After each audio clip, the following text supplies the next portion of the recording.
Play na dito yan eh. Birthday mo, food trip lang. Ano lang tayo? Kain-kain lang. Kain-kain eh, nauwi sa ano eh. Ha?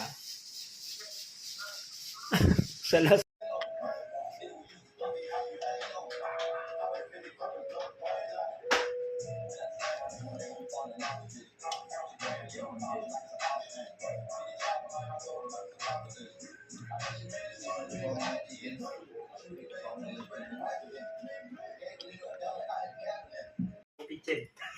Isang baso kitchen. Ano yun? Baglag ha. Ito na, oh, nagpe-prepare na ng ano, hapunan. Lagyan ang punan niya sa Quezon. Hapunan po. Pampatulog po ito, guys. Yan pala yung punan sa Quezon.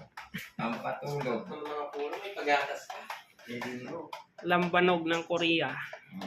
Ganyan po kami dito. Yan o, nagtitipla po kami ng gatas. Pampatulog po. Pampasarap ng tulog. Sama tayo ba? Yung mga kasama ko eh. Sinesave lang niya yan.